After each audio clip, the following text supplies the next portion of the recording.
దయాశాలి, లోకమును రక్షించడమే ఆయన ప్రయోజనం, ధర్మాన్ని చెప్పడమే ఆయన ప్రయోజనం, ధర్మమునందు ప్రవర్తించేటట్టు చూడడమే ఆయన ప్రయోజనం. అన్ని అవతారములు గొప్పవే, అందున కృష్ణావతారము చాలా గొప్ప అవతారం. ఎందుకని? కృష్ణస్తు భగవాన్ స్వయం. అందుకే భాగవతానికి ఒక వింతైన పేరుంది. ఏమిటో తెలుసా అండి? జయ. జయ అని ఎందుకు పిలుస్తారో తెలుసా? అందుకే భాగవతం చెప్తే నారాయణం నమస్కృత్య నరం చైవ నరోత్తమం దేవీం సరస్వతీం వ్యాసం తతో జయముదీరయేత్ అంటుంటారు. నరనారాయణులు కూడా నారదుని యొక్క అవతారము తర్వాత వచ్చినటువంటి అవతారం అని ఇందాక మీకు చెప్పాను కదా, కపిలుడికి ముందు. అందుకని ఈ నరనారాయణ అవతారములో స్వామి ఆవిర్భవించినప్పుడు లోకమునకు అంతటికీ కూడా తపస్సు అంటే ఎలా ఉంటుందో, మంత్రోపదేశం అంటే ఎలా ఉంటుందో చూపించారు మహానుభావుడు. అటువంటి అవతార సంపత్తి కలిగినటువంటి ఈశ్వరుడు ఏ అవతారములో ఉన్నా ధర్మ ప్రబోధం చేస్తాడు. కృష్ణావతారం పరిపూర్ణమైనటువంటి అవతారం. అందుకే కృష్ణం వందే జగద్గురుం అంటాం. జగద్గురు అయినటువంటి కృష్ణుడికి నమస్కరిస్తే అజ్ఞానం పోతుంది. ఇక్కడే ఇప్పుడే రక్షిస్తాడు. కృష్ణుణ్ణి నమ్ముకున్న వాడికి రక్షణ కలగకపోవడం అన్నది ఉండదు, అజ్ఞానం పోకపోవడం అన్నది ఉండదు. ఆయన గురువై అజ్ఞానాన్ని పోగొడతాడు, ఈశ్వరుడై మీ కష్టాన్ని పోగొడతాడు, తండ్రి అయి మిమ్మల్ని కాపాడతాడు, తల్లి అయి మిమ్మల్ని ఆదుకుంటాడు. ఇన్ని చేయగలిగినటువంటి అవతారం అయా పరిపూర్ణమైనటువంటి కృష్ణావతారం. కృష్ణావతారానికి సంబంధించినటువంటి ఒక విశేషాన్ని మీకు చెప్తాను వినండి అన్నాడు శౌనకాది మహర్షులతో సూతుడు అని ఒక విషయాన్ని వివరణ చేస్తున్నాడు. ఆయన అంటాడు, పూర్వకాలంలో కురుక్షేత్ర యుద్ధం అంతా అయిపోయిన తర్వాత ఆ కురుక్షేత్ర యుద్ధ భూమి యందు ఇంకా శిబిరములలో అందరూ పడుకుని నిద్రపోతున్నారు. పాండవులు కూడా ఉప పాండవులతో కలిసి నిద్రపోతున్నారు. ద్రౌపదీదేవి నిద్రపోతోంది, కుంతీదేవి నిద్రపోతోంది. కౌరవులందరూ మరణించారు. భీముడి చేత తొడలు విరగగొట్టబడినటువంటి దుర్యోధనుడు యుద్ధభూమిలో ఒక చోట కుప్ప కూలిపోయి మరణము కోసమని ఎదురు చూస్తూ ఉన్నాడు. ఈ సమయంలో అశ్వత్థామకి ఆగ్రహం వచ్చింది.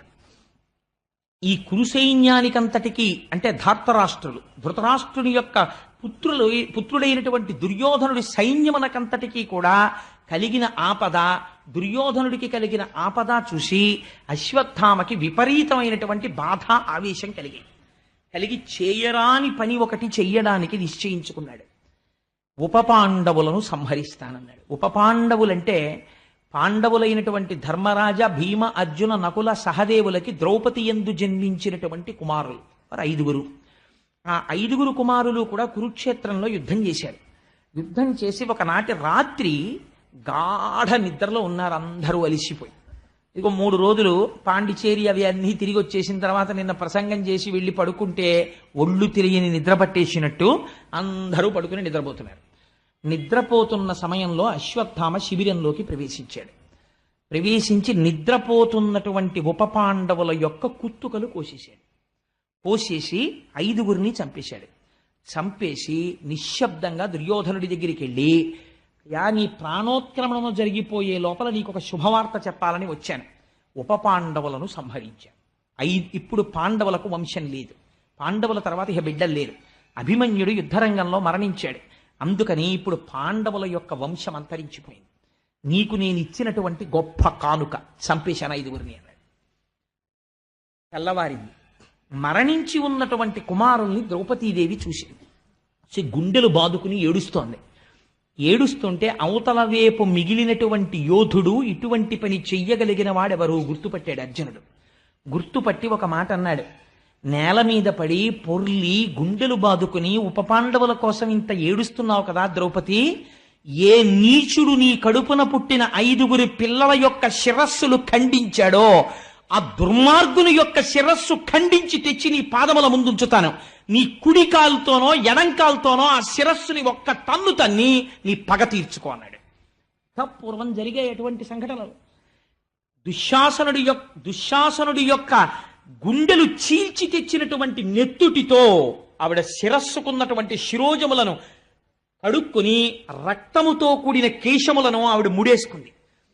కీచకుడు సంహరింపబడిన తరువాత భీమసేనుడు అందులో ఎంత దారుణంగా చంపాడో తెలుసా అండి? ఎప్పుడైనా విరాట పర్వం చెప్పినప్పుడు ఇంద్రుడు గాని కాళ్ళని చేతుల్ని వక్షస్థలంలోకి నొక్కేశాడు, ముద్ద చేసేశాడు. త్వంతాకారిత కుంజకుట్టి మఘన స్తంభావళీ రూపమున్ ప్రాంతాది ప్రవిభాగ భోగ నిలయ ప్రద్వారమున్ గతరస్వంతత్రాసకరంబునై దురభివేశంబైన యాలోను నిశ్చితుడై సతికేలు పట్టుకుని చొచ్చన్ భీముడచ్చుగ్రతన్ అంటారు తిక్కన గారు. అసలు ఆ నర్తనశాలలోకి రాత్రి వెళ్ళడమే భయం, అలా ఉంటుంది. అటువంటి చోటికి లోపలికి వెళ్ళరు ఎవరు. అటువంటి చోటుకి నిర్భయుడై ద్రౌపదీదేవిని పట్టుకుని వెళ్ళాడు. అది చంపడం కూడా అతి నిశ్శబ్దంగా చంపేశాడు, ఒకరి కేక ఒకరికి వినపడకూడదని. గట్టిగా కేకేస్తే నా బతుకు బయటడిపోతుందని కీచుకుడు అడవలేదు, తను ఎవరో తెలిసిపోతుందని భీముడు అరవలేదు, నిశ్శబ్దంగా కొట్టేసుకున్నారు. చచ్చిపోయాడు కీచకుడు. ఇప్పుడు ఈ మాంసపు ముద్దని ద్రౌపది రా చూద్దుగాని నీ వెంట పడ్డవాణ్ణి అని ఒక కాగడా పట్టుకుని ఎడుతున్నాడు భీముడు. నిర్భయంగా వెళ్ళింది ద్రౌపది. వెళ్ళి చూసి షహభాష్ నా పగ తీరిందండి. అటువంటి కాంత, ఆవిడే సామాన్యమైంది కాదు ద్రౌపదీదేవి అంటే. ఆవిడ శీల సంపత్తి వింటే ఆశ్చర్యపోతారటువంటి మహాపతివ్రత, అటువంటి తల్లి ఆవిడ. అటువంటి ద్రౌపది దగ్గర ఇటువంటి ప్రతిజ్ఞ అర్జునుడు చేస్తే ఆశ్చర్యమే ఉందండి. అందుకని ఉపపాండవులను సంహరించిన వాడెవడో వాడి శిరస్సు తెచ్చి అక్కడ పెడతాను, నీ పాదంతో తొక్కు ద్రౌపది అన్నాడు. అని కృష్ణ భగవానుణ్ణి సారథిగా పెట్టుకుని అశ్వత్థామని వెంబడించాడు. అర్జునుడు వచ్చేస్తుంటే అశ్వత్థామ తన ప్రాణోత్క్రమణం అయిపోతుంది, తన్ని చంపేస్తాడన్న భయంతో పరిగెడుతున్నాడు రథం పట్టుకుని. ఇలా పరిగెడుతుంటే పోతన గారు ఒక అందమైన ఉపమానం వేసేశారు. తన కుమార్తె వెంట పడినటువంటి బ్రహ్మదేవుణ్ణి నిగ్రహించడానికి వెనక తరువుకొస్తున్నటువంటి పరమశివుడి చేతి నుంచి పారిపోతున్నటువంటి చతుర్ముఖ బ్రహ్మలా పరిగెడుతున్నాడయా అన్నాడు. ఎందుకని బ్రాహ్మణ కుమారుడు అశ్వత్థామ ద్రోణసుతుడు. పరిగెడుతున్నటువంటి అశ్వత్థామ దగ్గరికి పరిగెత్తి పరిగెత్తి పరిగెత్తి గుర్రాలు అలిసిపోయి ఇక పరిగెత్తలేకపోయి రథం దిగిపోయాడు. వచ్చేస్తోంది అర్జునుడి రథం. ముందు కృష్ణుడు సారథ్యం చేస్తున్నాడు. ఈ రథమే, ఈ సారథ్యమే, ఈ కవ్వడే, ఈ సవ్యసాచే, ఈ కిరీటే, ఈ ధనంజయుడే 18 అక్షౌహిణీల సైన్యాన్ని మట్టు పెట్టాడు. కాబట్టి నన్ను చంపేస్తాడు అని ఉపసంహారము తెలియదు. వేసేయడం తెలుసు కానీ ఉపసంహారం చేయడం తెలియదు. తత్తరపాటులో లోకమంతా చచ్చిపోయినా పర్వాలేదు, నేను బతికుంటే చాలనుకున్నాడు. ఇది బ్రాహ్మణుడికి ఉండకూడని బుద్ధి. బ్రహ్మాస్త్రాన్ని ప్రయోగించాడు. అది పొగలు కక్కుతూ లోకములంతటా నిండిపోయినటువంటి ఒక గొప్ప తేజస్సు నిండిపోయి అర్జునుడి మీదకి వస్తుంది. వెనక్కి తిరిగి కృష్ణుడి వంక చూశాడు అర్జునుడు. మహానుభావ, ఎవరు సారథ్యం చేస్తే నేను కురుక్షేత్రంలో గెలిచానో, ఏ మహానుభావుడు సంసార సముద్రమునందు పడిపోయినటువంటి వారిని ఉద్ధరించడానికి వచ్చినటువంటి దివ్యమైన నౌకయో, ఎవరి అనుగ్రహం కలగడం చేత మాయా అనబడేటటువంటి అవనిక తొలగిపోతుందో, ఎవరి అనుగ్రహం కలగడం చేత పామరుడైన వాడు కూడా జ్ఞానమును పొంది తిరిగి జన్మ ఎత్తడో, అటువంటి నీ అనుగ్రహం వల్ల నేను ఇన్నింటిని సాధించగలిగాను. ఈ లోకములన్నీ నిండిపోయి సంచుభితం చేస్తున్నటువంటి ఈ తేజస్సు ఏమో నాకు తెలియ చేయవలసింది అని అడిగాడు. అడిగితే అప్పుడు కృష్ణ భగవానుడు చెప్పాడు, ఉపసంహారము తెలియకపోయినా అశ్వత్థామ బ్రహ్మాస్త్రమును ప్రయోగించాడు. ఇప్పుడు ఆ బ్రహ్మాస్త్రాన్ని నిగ్రహించడానికి నువ్వు కూడా బ్రహ్మాస్త్రాన్నే ప్రయోగించాలి, విడిచిపెట్టన్నాడు. వెంటనే ఆచమనం చేసి అభిమంత్రించి కృష్ణ భగవానుడున్న రథానికి ప్రదక్షిణం చేసి వచ్చి బ్రహ్మాస్త్రాన్ని విడిచిపెట్టాడు. ఇప్పుడు ఒక బ్రహ్మాస్త్రం కాదు, 2 బ్రహ్మాస్త్రాలు ఒకదానికొకటి ఎదురొచ్చాయి. ఇప్పుడు లోకములన్నీ తల్లడిల్లిపోయి ఉపద్రవం వచ్చేసి ప్రళయమే వచ్చేసింది అనుకుని దేవతలు ఋషులు పరుగులు తీస్తున్నారు. లోకములో ఉన్న ప్రాణులన్నీ కూడా ఉత్కంఠ పొందే అందరూ హడిలిపోతున్నారు. లోకములనన్నింటినీ రక్షించే స్వభావం ఉన్న కృష్ణ పరమాత్మ ఆ రోజు లోకము ప్రార్థించలేదు. కానీ ఆయన అన్నాడు, ధూర్తుడైన అశ్వత్థామ ప్రయోగించిన బ్రహ్మాస్త్రము మీదకి నువ్వు కూడా బ్రహ్మాస్త్రాన్ని ప్రయోగించావు. వాడికి ఉపసంహారం తెలియదు. నిష్కారణముగా లోకులు బాధపడకూడదు, 2 బ్రహ్మాస్త్రములను ఉపసంహారము చేసేయన్నాడు. 2 బ్రహ్మాస్త్రాల్ని అర్జునుడు ఉపసంహారం చేశాడు. ఉపసంహారము చేసిన తరువాత వణికిపోతున్న అశ్వత్థామ దగ్గరికి వెళ్ళి ఒక పశువుని కట్టినట్టు త్రాటితో కట్టేశాడు.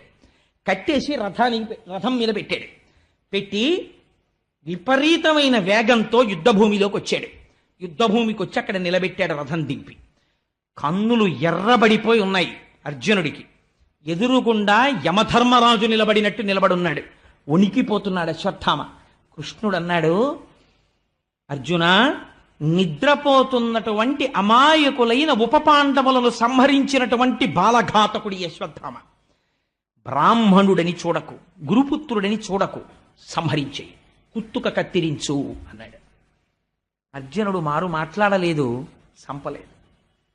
కృష్ణుడు చెప్పినా మీరు గుర్తుపెట్టుకోవాలి బాగా, ఎందుకు చెప్తున్నాడో సూతుడి విషయాన్ని. కేవల కథాంశము కాదు భాగవతంలో, లోపల ఇది ఉపనిషత్ సారము మీరు గుర్తుపట్టాలి. బ్రహ్మాస్త్రాన్ని వేశాడు, రెండూ ఉపసంహారం చేశాడు. అశ్వత్థామని చంపలేదు. ఈ తాటితో కట్టబడినటువంటి అశ్వత్థామని పశువుని ఇచ్చుకెళ్ళినట్టు ద్రౌపదీదేవి శిబిరానికి తీసుకెళ్ళాడు. అక్కడ మారేశాడు. ద్రౌపది, నీకు చెప్పాను వీడి శిరస్సుని నీ కాల్తో తన్నమని. తీసుకొచ్చి అశ్వత్థామని అక్కడ పడేశాను. ఇప్పుడు నా ప్రతిజ్ఞ నెరవేర్చుకుంటానన్నాడు. ద్రౌపదీదేవి చూసింది అశ్వత్థామని. ఏ ద్రౌపది చూసిందండి? నేను 2-3 ఉదాహరణలు మీకు భారతంలోంచి చెప్పాను. అటువంటి ద్రౌపది చూసింది అశ్వత్థామని. ఏం చేశాడు? ఒక తల్లి ఏదైనా ఒప్పుకుంటుందేమో కానీ తన పసుపు కుంకాలకి కానీ తన బిడ్డలకి కానీ ఆపద తెచ్చిన వాడిని క్షమించదు. 5 బిడ్డల్ని చంపేశాడు, ఒకడు కాదు. ఆయన్ని చూసి వెంటనే నమస్కారం చేసింది. నమస్కారం చేసి ఆవిడంది, మహానుభావ అశ్వత్థామ, మా మగవారలందరూ నా భర్తలైనటువంటి ధర్మరాజు, భీముడు, అర్జునుడు, నకులుడు, సహదేవుడు ఉన్నారే, 5 నీ తండ్రి గురువు. అనేకమైనటువంటి అస్త్రములను ప్రయోగించడం, ఉపసంహారం చెయ్యడం నీ తండ్రి ద్రోణాచార్యుడు మా భర్తలకి నేర్పాడు. ఆ కారణం చేత వాళ్ళు కురుక్షేత్రంలో గెలవగలిగారు. ఆత్మావై పుత్రనామాసి. తండ్రి తన కొడుకు రూపంలో భూమి మీద తిరుగుతుంటాడు. నువ్వు మా గురుపుత్రుడవు, అందుచేత నీ యందు నాకు నా భర్తల యొక్క గురువు దర్శనమవుతున్నాడు. ఇటువంటి నీకు నీ పాదముల వంక శిరస్సు పెట్టి చూసి నమస్కరిస్తున్నాను. అందుకని నేను ఒక్క మాట అనను. ఎంత ధర్మం పాటిస్తోందో ద్రౌపదీదేవి, మీరు ఆలోచించండి. ఇది ద్రౌపది అంటే అని ఆవిడంది. ఉద్రేకంబునరారు శస్త్రధరులై యుద్ధావనింలేరు, కించి ద్రోహంబును నీకు చేయరు, బలోచ్చేకంబునన్ చీకటిన్ నిద్రాకారుల చిన్నిపాపలరణ ప్రౌఢ క్రియాహీనులన్ నిద్రాసక్తుల సంహరింపనకట నీ చేతులెట్లాడెనో అంది. ఆవిడ కోపడలేదు. ఎంత మాట అందో చూడండి. ఉద్రేకంబునరారు శస్త్రధరులై, కోపంతో మిగిలిన అశ్వత్థామని చంపేస్తానని నా పిల్లలు అస్త్రాలు పట్టుకుని శస్త్రాలు పట్టుకుని యుద్ధభూమికి రాలేదు.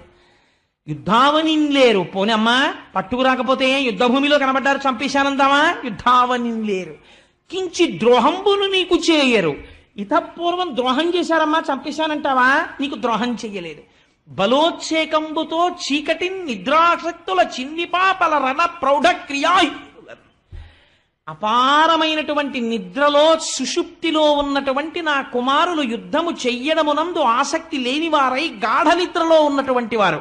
ఇటువంటి వారిని ఎవ్వరినీ చంపకూడదు. నీకు ధర్మం తెలుసు. బ్రాహ్మణ పుట్టుక పుట్టావు, ద్రోణాచార్యుడికి కొడుకువయ్యావు.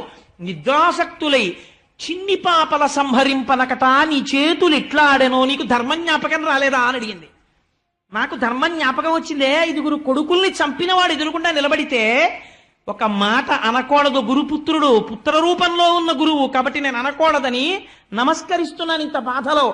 రాత్రి చంపేటప్పుడు నీకు ఈ విషయాలు జ్ఞాపకం రాలేదా అని పరోక్షంగా అడిగింది. జ్ఞాపకం రాలేదా అని అడిగితే ఒక బ్రాహ్మణుడికి తెలిసి ఉండవలసిన ధర్మము తెలియదా అని అడిగినట్టు అవుతుందని, నీ చేతులు ఇట్లా ఆడేనో, నీకు చేతులు ఎలా వచ్చాయా చంపడానికి అని అర్జునుడి వంక చూసింది.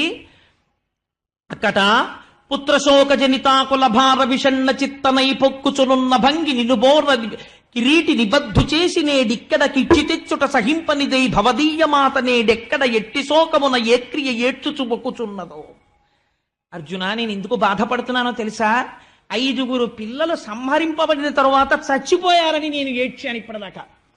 కానీ సాక్షాత్తు యమధర్మరాజులా పగపట్టి 2 చేతులతో అస్త్రాలు ప్రయోగించగలిగినటువంటి నైపుణ్యం ఉన్నవాడివై గాంధీవం పట్టుకుని రథమెక్కి పగపట్టి అశ్వత్థామ దగ్గరికి వెళ్ళి పశువుని కట్టినట్టు కట్టి రథంలో పెట్టి ఇక్కడికి తీసుకొచ్చి నిలబెట్టావని ఈ పాటికి కృపికి వార్త అంది ఉంటుంది. కృపి అంటే ద్రోణుడి భార్య. అశ్వత్థామ తల్లికి ఈ వార్త తెలిసి ఉంటుంది. కొడుకు చచ్చిపోయాడని ఏడవడం ఒకెత్తు, చచ్చిపోతున్నాడింకా రక్షించుకోలేనని ఏడవడం ఒకెత్తు. నీకు ఇన్ని అస్త్రాలు నేర్పిన ద్రోణుడి భార్య మీ గురుపత్ని అలా ఏడిచేటట్టు ప్రవర్తించచ్చా? అక్కట పుత్రశోక జనితాకుల భార విషణ్ణ చిత్తనై పొక్కుచునున్న భంగి నిన్ను బోర కిరీటి నిబద్ధు చేసి నేడిక్కడ కీర్చి తెచ్చుట సహింపనిదై భవదీయ మాత నేడెక్కడ ఎట్టి శోకమున ఏ క్రియ ఏడ్చుచు మొక్కుచున్నదో. అశ్వత్థామ, మీ అమ్మాయి అంత ఏడుస్తోందానయ్యా మహానుభావురాలా కృపి, తలుచుకుంటే నా మనస్సు వికలమైపోతోంది అని అర్జునుణ్ణి పిలిచి, బ్రాహ్మణుడు గురుపుత్రుడు సంహరించకూడదు, ఆయన్ని విడిచిపెట్టేయండి, వెంటనే ఆయనకి కట్టినటువంటి బంధనములను విముక్తి చెయ్యండి అంది. అంటే ఈ మాట భీముడు విన్నాడు. విని ఎక్కడ లేని కోపం వచ్చేసింది. ఏమిటి ద్రౌపది మాట్లాడుతున్నది, ఏమైనా అర్థం ఉందా అసలు? ఎక్కడో నిద్రపోతున్న పిల్లల్ని పట్టుకుని చంపేశాడా ఈ దుర్మార్గుడు? ఇటువంటి వాణ్ణి అక్కట నిద్రించుచున్న పుత్రులని చూడకుండా సంహరించినటువంటి ఈ ద్రోణపుత్రుడైనటువంటి అశ్వత్థామని బాలఘాతకున్ విడువమటంచు చెప్పెడిది వెర్రిది ద్రౌపది, వీడు విప్రుడనే విడువగనేల చంపుడిటు వీనిని మీరలు చంపరేని నా పిడికిటి పోటులం వీని శిరము భిన్నము చేసేద చూడుడిందరు. భీముడు ఇప్పుడు మాట్లాడిన అలాగే ఉంటుంది. చిక్కన గారు విరాట పర్వంలో అంటారు, ఆయన వెళ్ళిన పోస్ట్ ఏమిటంటే వంటలవాడిగా వెడుతూ ఆయన అంటాడు ధర్మరాజుతోటి, పరియ పాపంగ దునియగా విరువవలయు ఎడద కాళ్ళుల చేతుల అణచిపెట్టి అణగి ముక్కలు చేసి పొయ్యిడుదు గాని కత్తి గొడ్డలి అడగని కట్టియలకు అన్నాడు. తిక్కన గారి పద్యాలు. అన్నయ్య, నేను వంట ఎలా చేస్తానో తెలుసా?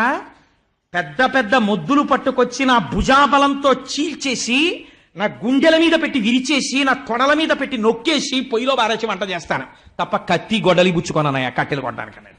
దిక్కుమాలిన కట్టెలు కొట్టడానికి అంత పౌరుషం ఎందుకండి? ఆయన పౌరుషం అటువంటిది. అందుకని ఆయన అన్నాడు భీమసేనుడు, బాలఘాతకున్ విడువమటంచు చెప్పెడిది వెర్రిది ద్రౌపది వీడు విప్రుడే విడువగనేల చంపుడిటు వీనిని మీరలు చంపరేని నా పిడికిటి పోటులన్ వీని శినము భిన్నము చేసేద చూడుడిందరు. వీడు పిల్లల్ని చంపేసిన వాడు, నిద్రపోతున్న పిల్లల్ని చంపేసిన వాడు గురుపుత్రుడు వదిలేయమంటుంది ఆవిడ ద్రౌపది. వెర్రిది, దానికి తెలియదు పాపం. చంపేవతల మారాయణ వీణ్ణి. మీ అందరికీ అనుమానమా? గురుపుత్రుడు చంపకూడదు అనుకుంటున్నారా?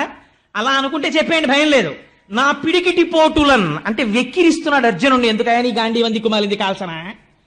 నాకు గాంధీవాలు బాణాలు అక్కర్లేదయా.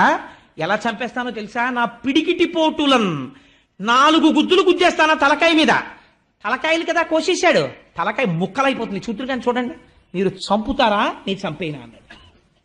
అంటే ఇప్పుడు మాట్లాడడం ధర్మరాజుకు కూడా కష్టమే. భీముడికి ఆగ్రహం వచ్చేస్తే కృష్ణుడు అన్నాడు, అర్జున, నేను నీతో ఒక మాట చెప్తాను, చాలా జాగ్రత్తగా విను. నేను చెప్తున్నటువంటి మాటని. అవ్యుడు కాడు శిశుహంత దురాత్మకుడు అతతాయి. కృష్ణుడు మాట్లాడితే ఎలా ఉంటుందో భాగవతంలో మీరు చూడాలి. ఆ అంధీకరించినటువంటి పోతనగారి పాదపద్మములకు శిరస్సు ఉంచి నమస్కరించాలి మహానుభావుడు. అవ్యుడు కాడు శిశుహంత దురాత్మకుడు అతతాయి, బ్రహ్మబంధుడది తప్పదు నిక్కము, బ్రాహ్మణోన హంతవ్యమటంచు వేదము పలికెడు కాన ధర్మబుద్ధి కర్తవ్యము వీనికాచుట యథాస్థితి చూడుము పండవోత్తమ అన్నాడు. అర్జున, నేను నీకో మాట చెప్తాను. నువ్వు ప్రతిజ్ఞ చేశావు. ఏమని ప్రతిజ్ఞ చేశావు? ఎవడు ఉపపాండవుల్ని సంహరించాడో వాడి తల కత్తిరించేస్తానని ప్రతిజ్ఞ చేశావు. నేనంటున్నాను, అవ్యుడు కాడు శిశుహంత దురాత్మకుడు అతతాయి, వీణ్ణి క్షమించవలసినటువంటి పని లేదు.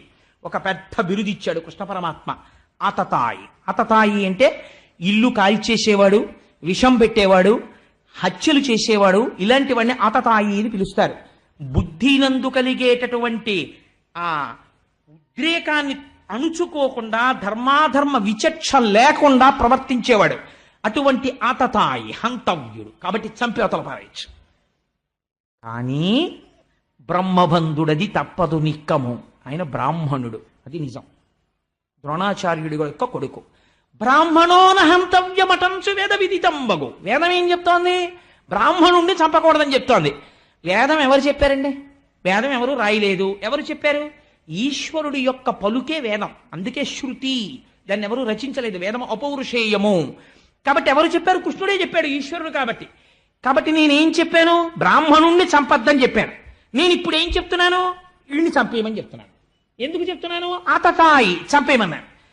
బ్రాహ్మణోన హంతవ్యమటంచు వేద విదితంబగు. నేనే వేదంలో చెప్పాను. ఏమని చెప్పాను? ఎన్ని తప్పులు చేసినా బ్రాహ్మణుణ్ణి చంపకూడదని చెప్పాను. కాబట్టి అర్జున, నువ్వేం చేస్తావో తెలుసా? ధర్మబుద్ధి కర్తవ్యము విని కాచుట. ఆతతాయి కాబట్టి చంపేయాలి, బ్రాహ్మణుడు కాబట్టి క్షమించాలి, చంపకూడదు. అది నేనే చెప్పాను, ఇది నేనే చెప్తున్నాను, ఈ రెండు నేనే చెప్పాను. కర్తవ్యము విని కాచుట యథాస్థితి చూడుము పాండవోత్తమ. ఇప్పుడు ఏం చేయాలో అది నువ్వు చెయ్యి అర్జున అన్నాడు. ఏమిటండి మాట ఈ పద్యం, ఏమైనా అర్థం ఉందా అసలు? ఈ వెంటనే అర్జునుడు ఏమన్నారు, ఏమండే మాస్టర్ మీరు ఏదైనా మాట్లాడితే ఏదో ఓటు మాట్లాడండి, చంపే అనైనా చెప్పండి, చంపద్దు అనైనా చెప్పండి, మాకు మీరంటే గౌరవం. చంపద్దు అంటారా వదిలేస్తాను అశ్వత్థామని, చంపే అంటారా చంపేస్తారు. బ్రాహ్మణోన హంతవ్యము చంపద్దని నేనే చెప్పాను, ఆతతాయి చంపేమని నేనే చెప్తున్నాను. ఏది చెయ్యాలో అది చెయ్యటేమిటి మరి? అలాంటప్పుడు ఈ రెండు చెప్పడం ఎందుకు అనాలి అర్జునుడు. ఈ మాటలు కృష్ణ పరమాత్మ చెప్పిన తర్వాత అర్జునుడు ఏం చేశాడోట తెలుసా అండి? ఏమి రచనండి పోతన గారిది.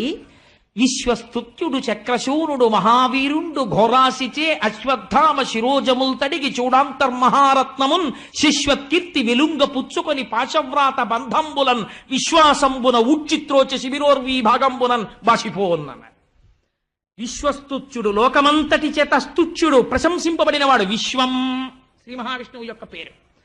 నారాయణుడు సంతోషించేటట్టు ప్రవర్తించగలిగిన ప్రవర్తన ఉన్నవాడంటే ధర్మములో ప్రవర్తిస్తున్నాడు ఇవాళ అర్జునుడు. ఎలా ప్రవర్తిస్తున్నాడు? బ్రాహ్మణ కుమారుడు చంపకూడదు, ఆతతాయి చంపేయాలి. ఇప్పుడు చంపకూడదు చంపాలి రెండు వచ్చాయి కాబట్టి చంపినంత పని చేసి చంపకుండా వదిలేయాలి, అది దాని అర్థం. కాబట్టి ఏం చెయ్యాలి? పూర్తి ముండనం చేసేయాలి. బ్రాహ్మణుడయ్యుండి పిలక లేకుండా ముండనం ఎలా చేసేస్తారు?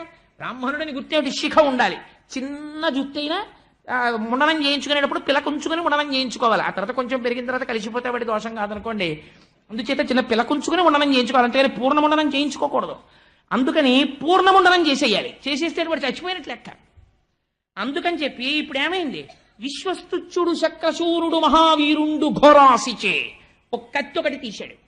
తీసి తనంత తాను తన తేజస్సు పోగొట్టేసుకున్నాడు అశ్వత్థామ. ఎప్పుడు పోగొట్టేసుకున్నాడు? ఉప పాండవుల్ని ఎప్పుడైతే ధర్మం తప్పి చంపాడో అప్పుడే కాంతిహీనుడైపోయాడు. ఇప్పుడు కొంత కాంతి ఇంకా మిగిలింది. ఎందుకు మిగిలింది? పుట్టుక చేత అశ్వత్థామకి శిరస్సు మీద ఒక మణి ఉంది. ఆ మణి కాంతి శరీరం అంతా కొడుతోంది. ఇప్పుడు చంపినంత పని చేసి చంపకుండా వదలాలి. అలా వదలడంలో ధర్మం ఉంది. ఇప్పుడు ఈ ధర్మాన్ని పాటిస్తున్నాడు. అందుకని విశ్వస్తుత్యుడు. ఎంత గొప్ప మాట చూడండి. పొగిడాడా కృష్ణుడు? పొగడక్కర్లేదు, లోపల పొగుడుకుంటున్నాడు. నా దగ్గర ఏమి ధర్మాన్ని నేర్చుకున్నాడు రా నా శిష్యుడు. కృష్ణం వందే జగద్గురుం. అయితే భగవద్గీత చెప్పాక ఏమర్థమైనట్టు అర్జునుడికి? విశ్వస్తుత్యుడు చక్రశూరుడు మహావీరుండు తలుచుకుంటే చంపగలిగిన వాడు శత్రువుని. చంపలేదు. ఘోరాసిచే ఒక కత్తిని పైకి తీశాడు. ఇది ఘోరాసి, సామాన్యమైంది కాదు. ఎంతమంది నెత్తురు తాగిందో ఆ కత్తి. అటువంటి కత్తిని ఇవాళ దేనికి వాడుతున్నాడు? రక్తం కళ్ళ చూడవలసిన వాడిని రక్తం చూడకుండా అతి హేయమైనటువంటి క్షురక వృత్తికి వాడుతున్నాడు. దేనికోసం? ధర్మం కోసం. ఘోరాసిచే అశ్వత్థామ శిరోజముల్ తరిగి, అశ్వత్థామకున్న జుత్తంతా తీసవతల పారేశాడు. చూడాంతర్మహారత్నమున్ శశ్వత్కీర్తి వెలుంగ పుచ్చుకొని ఆ తలలో ఉన్నటువంటి మణిని ఊడబెరికి తను గుచ్చేసుకున్నాడు. బంధంబులం విశ్వాసంబున ఊడ్చి త్రోచే. ద్రౌపదీదేవి చెప్పింది కదా, నువ్వు ఎప్పుడైతే అశ్వత్థామని బంధించి తీసుకొచ్చావో నినుబోర కిరీటి నిబద్ధు చేసి నేడిక్కడకిచ్చి తెచ్చుట సహింపనిదై భవదీయ మాత నేడెక్కడ ఎట్టి శోకమున యక్రియ ఎచ్చుచు మొక్కుచున్నదో. బంధనాలు విడిపించమంది. అందుకని ఆ బంధనాల్ని విప్పేశాడు. ఇప్పేసి ఊడ్చి త్రోచి శిబిరోర్వీ భాగంబునన్ బాసిపోన్. ఒక్క తోపుతో శోతలు మారేశాడు. శిబిరం బయటికి వెళ్ళి పడిపోయాడు అశ్వత్థామ. హీనుడై కాంతిపోయిన వాడై తల వంచుకుని సిగ్గుతో నడుస్తూ వెళ్ళిపోయాడు. ఈ వృత్తాంతం చెప్పి సూతుడు అన్నాడు, విన్నారా శౌనకాది మహర్షులారా, ఇది కృష్ణలీలంటే. ఇదయా కృష్ణుడంటే. మామూలుగా మీరు ఇది చదివారనుకోండి ఏమర్థం అవుతుంది? ఏమిట్రా ఆయన ఏమిటి, ఆ మాట ఏమిట్రా బాబా, పద్యం ఏమిటి అసలు, ఆయన చెప్పడం ఏమిటి, నీ చేయడం ఏమిటి అనిపిస్తుంది. ఏ కృష్ణ పరమాత్మ దగ్గర కూర్చున్నాడో అర్జునుడు, ఆయన అనుగ్రహము కలగడం చేత ధర్మం అంటే ఏమిటో తెలిసింది. ధర్మం అంటే ఏమిటో తెలిసినటువంటి కారణం చేత ధర్మో రక్షతి రక్షిత, ధర్మాన్ని రక్షించమనడం అంటే అర్థం ఏమిటో తెలుసా అండి? ధర్మాచరణము చెయ్యడమే. ధర్మం తెలుసు కానీ ఆచరించాడు. ఎందుకు ఉపయోగం ఏముంది? రావణాసుడికి ధర్మాలన్నీ తెలుసు కానీ ఏది ఆచరణ చెయ్యడు. ఏమిటి ఉపయోగం? రాముడు ధర్మాన్ని ఆచరణలోకి తీసుకొస్తాడు. ఆచరణలో పెట్టడమే రక్షించడం అంటే. ధర్మో రక్షతి రక్షిత, ధర్మస్వరూపమే భగవానుడు. నీవు నీ ధర్మమును కాపాడుకుంటే, నీ ధర్మాన్ని నువ్వు అనుష్ఠిస్తే ఈశ్వరుడు నిన్ను రక్షిస్తాడు. ఈశ్వరుడు చూడటం లేదు కదా అనుకుని ధర్మాన్ని తుంగలో తొక్కి నువ్వు నీ భోగాన్ని చూసుకుంటే నీ అధర్మము నిన్ను కాల్చేస్తుంది. అంటే ఈశ్వరానుగ్రహాన్ని నువ్వు పొందలేవు. పాండవుల యొక్క వంశాన్ని తీసేశానని అశ్వత్థామ అనుకున్నాడు. ఇప్పుడు అర్జునుడి ధర్మాన్ని చూసి, ద్రౌపదీదేవి ధర్మాన్ని చూసి పాండవుల వంశం ఎలా నిలబెట్టాలో ఈశ్వరుడికి తెలుసు. ఇలా నిలబెట్టడం నీ చేత కాదు, ఈశ్వరుడు నిలబెడతాడు. ఎలా నిలబెడతాడో వెంటనే చెప్పేస్తారు వ్యాసుల వారు. ఇది చెప్తున్నాడు శూతుడు సౌనకాది మహర్షులతో. ఇది విన్న తర్వాత ఈశ్వరుడి మీద ఎందుకు కలగదండి ధైర్యం, ఎందుకు కలగదండి పూనిక? ఈ పూనిక నీకు కలగడానికి భాగవతం. ఎన్ని జన్మల తర్వాత భాగవతం వింటేనో ఈ అదృష్టం కలుగుతోందయా, భగవంతుడి మీద భక్తి కలుగుతోంది. లేకపోతే మనస్సు ఇంతకాలం స్వేచ్ఛా విహంగల్లా తిరిగింది, మళ్ళీ ఇటువైపుకు తిప్పగలుగుతోంది భాగవతం. అందుకని భాగవతం నిగమకల్పతరోర్గలితం ఫలం శుకముఖదామృత ద్రవ సంయుతం పిబత భాగవతం రసమాలయం ముహురహో రసికా భవిభౌకాహ. ఈ ఉప పాండవుల యొక్క పార్థివ శరీరాల్ని తీసుకెళ్లారు, దహనక్రియను ఆచరించారు. ఆచరించి అమ్మ బాబోయ్ దహనక్రియలు పూర్తి చేసేసి వాళ్ళందరూ కూడా గంగానదిలో స్నానం చేశారు. ఏడుస్తూ వాళ్ళందరూ తిరిగి వెనక్కి వచ్చేశారు. వెనక్కి వచ్చేసి శోకిస్తూ ఇంకా ఉప పాండవుల్ని తలుచుకుని బాధపడుతున్నారు. కాలం అనేటటువంటిది ఎంతటి బలవత్తరమైన స్వరూపముతో ఉంటుందో వ్యాసుడంటాడు. వ్యాసుడంటే నారాయణుడు అన్నట్టే. కాలోహి బలవాన్ కర్త సతతం సుఖదుఃఖయోహో నరాణాం పరతంత్రాణం పుణ్య పాపానుయోగత. మీకు కాలం అంటే ఎలా ఉంటుందంటే ఎంత విచిత్రంగా ఉంటుందో తెలుసా అండి? మా దొరగారికి నేనంటే ఎనలేని ప్రేమ. మొన్నటి రోజున ఒక ప్రసంగం చేసి ఇంటికి వెళ్ళిపోతే మా దొరగారు అన్నారు, కోటేశ్వరారు ఇంకొక 2 రోజుల్లో భాగవతం మొదలెడుతున్నారు, 40 రోజులు మోగాలి కదండి ఆ కంఠం, కొంచెం శ్రద్ధ పెట్టండి కోటేశ్వరారు, ఈ 2 రోజులు ఉపన్యాసాలకని వాటికని వీటికని తిరక్కండి, కాస్త 2 రోజులు విశ్రాంతి తీసుకోండి అన్నారు. అయ్యో తప్పకుండా దొరగారు, ఎక్కడికి వెళ్ళను, ఆఫీస్కి వెళ్ళి ఇంటికి వచ్చేసి మౌనంగా ఇంట్లో కూర్చుంటానండి అన్నాను. ఇంత చెప్పి మర్నాడు సాయంకాలం ఇంటికి వచ్చాను. వచ్చేటప్పటికి ఫోన్ వచ్చింది మా అబ్బాయి నుంచి. చాలా అకస్మాత్తుగా, ఎన్నడూ అడిగిన వాడు, నాన్నగారు మీరు అర్జెంటుగా బయలుదేరి పాండిచేరి వచ్చేయండి అన్నాడు. ఎక్కడ పాండిచేరి అండి? చెన్నైకి 200 కిలోమీటర్ల అవతల ఉంది. వెంటనే అలా ఉన్నవాడిని ఉన్నట్టు బయలుదేరిపోయే, అంటే వాడికి ఏం ప్రమాదమో ఏదో రాలేదు, ఒక అభ్యున్నతికి సంబంధించి ఒక మంచి విషయం మీదే వెళ్ళవలసి వచ్చింది. వెంటనే బయలుదేరి అలా వెళ్ళి బస్ స్టాండ్కి రిజర్వేషన్ ఉందా అని అడిగితే 11 గంటల బస్సుకు కూడా లేదు, 9:30 బస్సుకు ఒకే సీటు ఉందన్నాడు. 9:30 బస్సుకి నేను టికెట్ కొనుక్కునేటప్పటికి 8:15 అయింది. జేబులో డబ్బులు లేకపోతే సెల్లోంచి మా ఆవిడకు ఫోన్ చేసి డబ్బు అట్టుకు రమ్మని టికెట్ కొనుక్కుని ఇంటికి వచ్చి గబగబా కాస్త పెరుగన్నం తినేసి వెంటనే లేచి 2 ప్యాంట్లు చొక్కాలు పెట్లో పడేసుకుని వెళ్ళి బస్సు ఎక్కేసి 3 గంటలకి విజయవాడలో దిగి రిక్షా ఎక్కి స్టేషన్కి వెళ్ళేటప్పటికి Charminar express is ready to leave from platform number 6 అన్నాడు. కప్పు కాఫీ లేకుండా టికెట్ కొనుక్కుని అడ్డంగా ట్రాక్కి పరిగెత్తి రైలు ఎక్కితే 12:30కో 1 గంటకో వెళ్ళింది. జనరల్ కంపార్ట్మెంట్ జనంతో నిండిపోయి చలిగాలికి కిటికీలు వేసేస్తే 100 మంది ఎక్కే బోగీలో 500 మంది ఎక్కితే 350 మంది చలి నుంచి రక్షించుకోవడానికి బీడీలు కాలిస్తే 350 మంది విడిచిపెట్టిన ఎంగిలి పొగ 6 గంటలు పీలుస్తూ వెళ్ళి చెన్నైలో దిగి వెంటనే అక్కడి నుంచి 200 కిలోమీటర్లు మళ్ళీ ప్రయాణం చేసి పాండిచ్చేరి వెళ్ళి 20 నిమిషాలు వెళ్ళిన పని ఒక ఆయనతో మాట్లాడవలసింది మాట్లాడి మరునాడు తెల్లవారుజాము 4 గంటలకు బయలుదేరి మళ్ళీ బస్సు ఎక్కి చెన్నై వచ్చి ట్రైన్ టైం అయిపోతుంది, ట్రైన్లన్నీ వెళ్ళిపోయాయని మళ్ళీ ఇంకో బస్సు ఎక్కి నెల్లూరు వచ్చి సాయంకాలం పినాయికిని ఎక్కి బెట్రకుంట దగ్గర ట్రాక్ రిపేర్ అని 12:20కి విజయవాడలో దిగి గోదావరి జనరల్ కంపార్ట్మెంట్ ఎక్కడానికి కాలు పెట్టడానికి చోట్లేక స్లీపర్ నేను ఎక్కితే నా వెనక 50 మంది ఎక్కితే 50 మందిని ఎవడ ఎక్కించమని నిన్ను దీపమ్మని ఆయన ఏలూరులో దింపేస్తే 2 గంటలు దోమలు శరీరాన్ని పీక్కు తినేస్తే 4ంటికి గౌతమి జనరల్ కంపార్ట్మెంట్ ఒంటికాలు మీద నిలబడి 7:15కి కాకినాడలో దిగి ఇంటికి వెళ్ళి మా దొరగారిని చూసి, దొరగారు 2 రోజులు విశ్రాంతి తీసుకోమంటే పూట అన్నం లేకుండా తిరిగారండి, నిద్ర లేకుండా. మీరేమంటారు అప్పుడు? మీ చేతిలో ఉందా? కాలోహి బలవాన్ కర్త సుతతం సతతం సుఖదుఃఖయోహో నరాణాం పరతంత్రాణం పుణ్యపాపానుయోగత.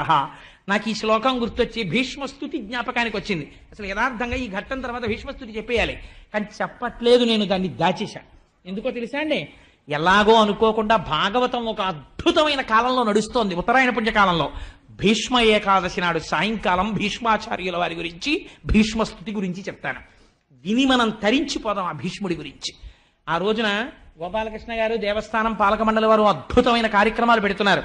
వైదికంగా సశాస్త్రీయంగా ఎలా చెయ్యాలో అలా సత్యనారాయణ వ్రతాలు చేయించి, విష్ణు సహస్రనామ స్తోత్ర పారాయణలు చేయించి, ఎన్ని వందల మంది వస్తే అంతమందికి పలహారాలు పెట్టి, పురుషార్థం పడాలి కాబట్టి ఒక్క సత్యనారాయణ వ్రతానికి మాత్రం ఏదో టికెట్ పెట్టి, అవి కూడా వెరీ లిమిటెడ్ ఇష్టమండి, ఏదో మంటపం పట్టినని టికెట్లే, అంతమందిని కూర్చోబెట్టలేరుగా వ్రతానికి పారాయణకి కూర్చోబెట్టగలరు. అందుకని ఇంత పెద్ద క్రతువు భీష్మే కాల్చినాడు చెయ్యాలనుకున్నారు. ఇంకా చెప్పకండి, ఫైల్ కాన్ఫిడెన్షియల్ అన్నారు. నాకు ఆ మాటకు అర్థం తెలియదు ఇంగ్లీష్లో, అందుకని చెప్పేశాను గోపాలకృష్ణ గారు, నన్ను మన్నించండి, మీరు అలాంటివి చెప్పేటప్పుడు రహస్యం అని చెప్పాలి నాకు. సరే, అందుచేత ఏమైంది, కాలోహి బలవాన్ కర్త సతతం సుఖదుఃఖయోహో. కాలం ఏం చేస్తోంది, బలవత్తరమైన రూపంతో సుఖదుఖాల్ని ఇచ్చేస్తోంది. ఇలా ఇచ్చేస్తున్నటువంటి కాలమునకు పరతంత్రుడవు, నువ్వు చెయ్యగలిగినదేం ఉండదు. ఈశ్వరుడు ఎలా చెప్పాడో అలా జరిగిపోతూ ఉంటుందంతే. ఇంత బలవత్తరమైన కాలస్వరూపంలో జీవులు పుడుతూ ఉంటారు, మరణిస్తూ ఉంటారు. ఇక్కడ భాగవతాంతర్గతం కాను, కానీ మీకు ఒక మాట చెప్తాను. ఉపపాండవులు 5 సాక్షాత్తుగా అంత మహావీరుల పుత్రుడు కదా, వాళ్ళు మరణించడం ఏమిటండి, అలా ఎందుకు జరిగింది అని మీకు అనుమానం రావచ్చు. మహానుభావుడు మల్లాది చంద్రశేఖర శాస్త్రి గారు ఒక చోట పరిష్కరించారు దాన్ని. విశ్వామిత్రుడు హరిశ్చంద్రుడి చేత పీడింపబడి అరణ్యములలో తిరుగుతూ తినడానికి కూడా లేక బాధపడుతున్నటువంటి రోజులలో విశ్వే దేవతలు 5 చూసి, ఈ విశ్వామిత్రుడు ఎంతటి ధూర్తుడు, ఇంత బాధ పెడుతున్నాడు హరిశ్చంద్రుడిని చెప్పుకుంటున్నారు. విశ్వామిత్రుడు విన్నాడు, మీరు 5 నన్ను ధూర్తుడని పిలిచారు కనుక మీరు భూమి యందు జన్మించండి శపించాడు. వాళ్ళ 5 విశ్వామిత్రుడి కాళ్ళ మీద పడి, ఉన్న పోస్టు పోగా మనుష్య జన్మ ఏమిట్రా బాబోయ్, మహానుభావా మమ్మల్ని రక్షించు, క్షమించు, మా తప్పైపోయిందన్నారు. తెలిసి తెలియకుండా ఎందుకు మాట్లాడతారు, హరిశ్చంద్రుడి గొప్పతనం చెప్పడానికి నేను ఈ పరీక్ష పెట్టాను, నన్ను ధూర్తుడంటారు, మీకేం తెలుసని ధూర్తుడన్నారు, కాబట్టి మీరు పుట్టవలసిందే తప్పదు. కానీ ఒక వరం ఇస్తాను, మీకు వివాహం అవ్వకముందే, అసలు పిల్లలు కూడా పుట్టకముందే మీ జీవితాలు పూర్తయిపోయి మళ్ళీ మీ పదవుల్లోకి మీరు వచ్చేస్తారన్నారు. అందుకని ఉపపాండవులుగా వెళ్ళి ధర్మ సంస్థాపనార్థం కురుక్షేత్రంలో యుద్ధం చేసి వివాహం అవ్వకముందే మరణించి తిరిగి వచ్చేశారు. సరే, ఇది జరిగింది. అందుకని ఇది మాత్రం భాగవతాంతర్గతం కాదు, నేను వేరొక చోట నుంచి అనుసంధానం చేశానంతే, మీకు ఒక పరిపూర్ణమైన స్థితికి తెలుస్తుంది అదని. సరే, అందుచేత ఇది జరిగి కృష్ణ పరమాత్మ కాలము యొక్క బలవత్తరమైన స్వరూపముని వివరించి చెప్పి పాండవులకు, కుంతీదేవికి, ద్రౌపదీదేవికి ఉపశాంతిని కల్పించారు. కల్పించిన తదుపరి బయలుదేరి వెళ్ళిపోవడం కోసమని, ఇంకా నేను ద్వారకానగరానికి బయలుదేరుతానని కృష్ణ పరమాత్మ రథం ఎక్కి బయలుదేరుతున్నారు. ఆ బయలుదేరుతున్నటువంటి సమయంలో కృష్ణుణ్ణి విడిచిపెట్టి ఉండలేక ధర్మజాదులందరూ కూడా ఇన్ని స్తోత్రం చేసి బెంగ పెట్టుకుని దీనవదనాలతో నిలబడ్డారు. నిలబడి ఉండగా మీరు భాగవతంలో గమనించవలసిన గొప్ప రహస్యం ఒకటి ఉన్నది. బహుశా వేదిక మీద చెప్పచ్చో చెప్పకూడదో నాకు తెలియదు, కానీ దీని గురించి చేసినటువంటి ఒక ప్రసంగమే నన్ను ఈ ఆధ్యాత్మిక ప్రవచనాల్లోకి తీసుకొచ్చింది. ఒకనాడు ఉత్తర పెద్ద ఏడుపు ఏడుస్తూ పరిగెత్తుకుంటూ కృష్ణుడున్న రథం దగ్గరికి వచ్చింది. వచ్చి ఆ రథం దగ్గర ఉన్న కృష్ణ పరమాత్మ యొక్క పాదముల మీద పడిపోయింది. పడిపోయి ఒక మాట చెప్పింది. పద్యం అండి చాలా గమ్మత్తుగా ఉంటుంది. ఇది పోతన గారు మాత్రమే రచించగలరు, అన్యులకి సాక్ష్యం కాదు. పలికెడిది భాగవతమట, పలికించు విభుండు రామభద్రుండట, నే పలికిన భవహరమగునట, పలికెద వేరుండు గాథ పలుకగనేల. పోతన గారు అన్నారు, ఉత్తర కృష్ణుణ్ణి చూసి ఏమందో తెలుసా అండి, చెల్లెలి కోడల నీదు మేనల్లుడు శత్రువుల చేత హతుడయ్యను, సంపులారవిందలోచన భల్లాగ్ని నది అనంచి పుత్రు రక్షించగదే అంది. ఎంత చిత్రమైన మాట చూడండి. కృష్ణుణ్ణి చూసి ఏమనాలి, ఉత్తర గర్భంతో ఉంది అప్పటికి, అభిమన్యుడు మరణించాడు కాబట్టి ఇప్పుడు పాండవులకి వంశం లేదు కనుక కదా అశ్వత్థామ చంపేశాడు. పరిగెత్తుకుంటూ వచ్చినటువంటి ఉత్తరంది, నాకు ఏదో తెలియడం లేదు కానీ ఒక దివ్యమైనటువంటి తేజస్సు ఒకటి వచ్చేసింది, ఒక ఇనప బాణం ఏదో వచ్చేస్తోంది. అది చిత్రం ఏమిటంటే బయటికి కనపట్టలేదు, అది నా కడుపులోకి ప్రవేశించేస్తోంది. అమ్మని కాబట్టి నాకు తెలుస్తోంది, లోపల ఉన్నటువంటి పిండము మీద పగపట్టింది, పగపట్టి ఆ పిండాన్ని చెనకేస్తోంది, ఆ పిండమును చంపడానికి వెళ్ళిపోతోంది ఆ బాణం. ఇప్పుడు ఆ పిండము కాని పోయిందంటే నేను తల్లిని, ఆ పిండము చచ్చిపోవడం నేను ఇష్టపట్టలేదు. బయటికి వచ్చిన ఉప పాండవుల కోసం ద్రౌపది ఇచ్చింది, లోపల ఉన్న పిండం పోతోందని ఉత్తర ఏడుస్తోంది. ఇప్పుడు ఆ పిండమును తరుముతోంది ఒక బాణం, అదేమిటో నాకు తెలియదు. కృష్ణ నువ్వు రక్షించు అన్నారు. అనగానే అడగనటువంటి పాండవులు గబగబా చేతిలోకి ధనస్సు బాణాలు పట్టుకున్నారు. ఎవరి మీద వేస్తారు? ఎక్కడున్నాడు బయట శత్రువు? ఉత్తరాగర్భములో ఉన్నాడు. ఇప్పుడు పిండమును నరకడానికని వెళ్ళిపోతోంది బాణం. ఇప్పుడు కృష్ణుడు చూశాడు. ఏమని అడిగిందండి కృష్ణుణ్ణి? ఆ అడగడం చెల్లెలి కోడలా అని మొదలుపెట్టింది. కృష్ణ, నేనెవరో తెలుసా? నీ చెల్లెలి కోడలా. బంధుత్వం చెప్తోంది. ఇప్పుడు నీ చెల్లెలు సుభద్ర. ఆ సుభద్రకి నేను కోడల్ని. ఎందుకని? సుభద్ర అర్జునుల యొక్క కుమారుడు అభిమన్యుడు. అభిమన్యుడు యొక్క భార్యని నేను ఉత్తరని. నీ చెల్లెలి కోడలా? నీ చెల్లెలికి కోడల్ని నేను. నీదు మేనల్లుడు. నా కడుపులో ఉన్న పిల్లవాడు నీకేమవుతాడు? మేనల్లుడు అవుతాడు. మేనల్లుడు అంటే ఏమిటి? మేనమామల ముద్దు మేలైన ముద్దు, తాతలకు తా ముద్దు తాను అబ్బాయి అని జనపదులు పాటలు పాడుతుంటారు. మనవలంటే తాతలకి ప్రీతి. మేనమామ అంటే చాలట మేనల్లుడితో ఆడుకుంటాడు. ఎంత పండితుడైనా సరే ఆ మేనల్లుళ్ళని చూసేటప్పటికీ వాళ్ళతో ఏదో వికారం, ఏదో ఒక వెర్రి మాట మాట్లాడాలనిపించేస్తుంది. వేసి వాడితో ఆడుకుంటుంటాడు. ఆడుకుంటుంటే ఆఖరికి వాడు మాయ నోర్ముయ్యి అంటాడు. అన్న తర్వాత వీడికి ఎంత సంతోషంగా ఉంటుందో. అదేమిటో మరి. ఆ మేనమావ పోస్ట్లో ఉండేటప్పటికి అలా అనాలనిపిస్తుందో ఏమిటో, అలా వెటకారం అదో సంతోషం ఏమిటో, ఆ ప్రేమ చిత్రంగా ఉంటుంది. అలా మీరు ఎలా చెప్పగలిగారని మీరు నన్ను అడగచ్చు. దానికి నేను ఒక ఉదాహరణ చెప్తాను. మా గృహప్రవేశానికి మా చెల్లెలి కొడుకు మా చెల్లెలి కుటుంబంతో వచ్చింది. వాడు ఇంత ఉంటాడు, చిన్నవాడు. వాడి పేరు శ్రీహరి. వాడి పేరుని బట్టైనా నేను గౌరవించద్దు. వాడిని 10 మాటలు అస్తమానం అనేవాడిని. గృహప్రవేశానికి చాలా మంది పిల్లలు వస్తారా, నీకు కూడా పెళ్లి చేసేస్తాను కొత్త ఇంట్లో, నీకు నచ్చిన పిల్లని చూసుకోరా అంటుండేవాడిని ఉట్టినే సరదాకి. వాడు విని అన్నాడు, మాయా నాకు పెళ్ళేను మాయా, మాయా నాకు పెళ్ళేను మాయా అన్నాడు. 10 మాటలు 11వ మాట అన్నాడు, మాయ ఏంటి అస్తమానం పెళ్ళంటావు, నోరు ముయ్యి అన్నాడు. నాకు ఎంత సంతోషం వేసిందో, నాకు పెద్ద సన్మానం చేసినంత ఆనందం వేసింది నాకు. ఎందుకు అలా? అదేంటండి అలా మేము కూడా అనమా అని అనకండి అలా. ఎందుకంటే మేనమావల ముద్దు మేలైన ముద్దు, అదో ముద్దు అంతే. మేనమావలకి మేనల్లుళ్ళు అంటే అదో సరదా. అందుకని ఎంత మాట అంటుందో చూడండి. ఉత్తర చెల్లెలి కోడలా? నీ చెల్లెలి యొక్క కోడల్ని. నీదు మేనల్లుడు, నువ్వు మేనమావవి. ప్రేమతో చూడవలసిన వాడివి. నిర్హేతుకం. ఆ ప్రేమకి అర్థం ఉండదు మేనమావ ప్రేమకి. నీదు మేనల్లుడు శత్రువుల చేత హతుడయ్యను. ఆ శత్రువు ఎవరో నాకు తెలియదు, కానీ వేసేశాడు బాణం. లోపలికి వెళ్ళిపోతోంది. అది పిండాన్ని చెనకైపోతోంది. శత్రువుల చేత హతుడయ్యను. సంపులారవిందలోచన. తామర పువ్వుల వంటి నేత్రములున్నవాడా, నువ్వు కన్ను విప్పి ఇలా చూస్తే శత్రువు మడిసిపోతాడే.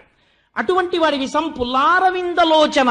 భళ్ళాగ్ని నుంచి అగ్నిహోత్రంలో ఉంది బాణం. నాకు తెలుస్తుంది ఆ బాధ ఏమిటో. ఈ బయట ఉన్న వాళ్ళకి ఏం తెలుస్తుంది? కడుపుతో నిప్పితో ఉన్నవాడికి తెలుస్తుంది. బా కాస్త ఓర్చుకోవే అంటే ఎదురుగుండా ఉన్న వాళ్ళు ఏమిటి ఓర్చుకోవడం, చచ్చిపోతుంటే కడుపు నిప్పితో ఉంటుంది ఆవిడ. అందుకని భళ్ళాగ్ని నుంచి అగ్నిహోత్రం దహించేస్తోంది లోపల.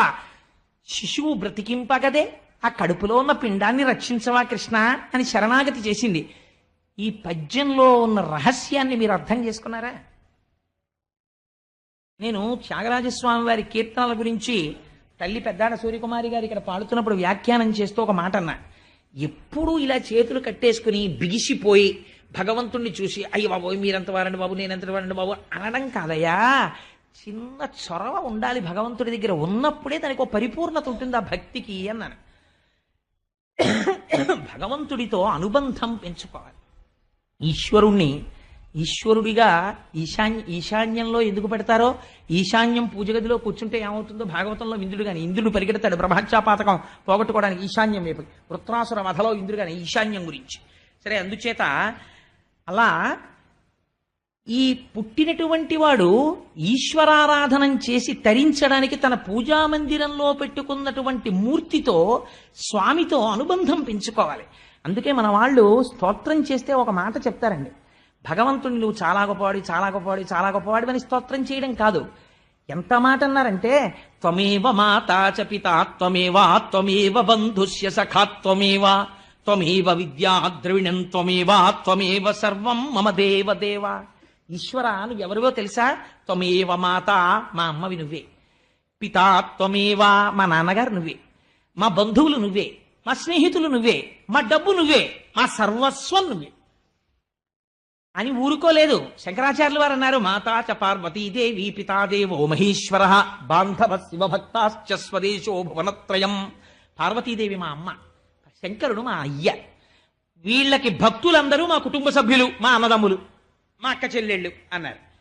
నృసింహ శతకకర్త అన్నాడు, నీలమేఘశ్యామ నీవె తండ్రివి మాకు కమలవాసి నిమమ్ము కన్న తల్లి నీ భక్తవరులంత నిజమైన బంధువుల్ నీ కటాక్షమే మాకనేక ధనము నీ మీద కీర్తనల్ అఖిల ప్రపంచంబు నీ సహాయమే మాకు నిత్య సుఖము తోయజాక్ష నీపాద తులసిదళము రోగముల కౌషధము బ్రహ్మరుద్ర వినిత భూషణ వికాస శ్రీధర్మ పురనివాస దుష్ట సంహార నరసింహ దురిత దూర నీలమేఘశ్యామ నీవె తండ్రివి మాకు స్వామి నువ్వు మా తండ్రివి కమలవాసిని మమ్ము కన్న తల్లి పద్మములో కూర్చున్నటువంటి పద్మావతీదేవి మా అమ్మ ఈ అనుబంధం ఉండాలి భగవంతుడితోటి మాకు భయం ఏమిటండి మా నాన్నగారు ఉన్నారు మా అమ్మ ఉంది నాకు భయం ఏమిటంటే అనగలగాలి నారదుడు అన్నాడు నిన్నటి రోజున అలాగా అరణ్యంలోకి వెళ్ళి నాకు భయం ఏమిటండి ఇక్కడ మా అమ్మ నాన్నగారు ఉన్నారు కదండి లక్ష్మీనారాయణులు అన్నాడు కాబట్టి రక్షింపబడ్డాడు నీకు ఆ పూనిక ఉండాలి పూనిక ఎప్పుడు విశ్వాసమునకు భక్తి అని పేరు లేని రోజున ఎంత రొట్ట వేస్తే ఉపయోగం ఏమిటి ఆ పూనిక ఉన్నది ఏమిటి గుర్తు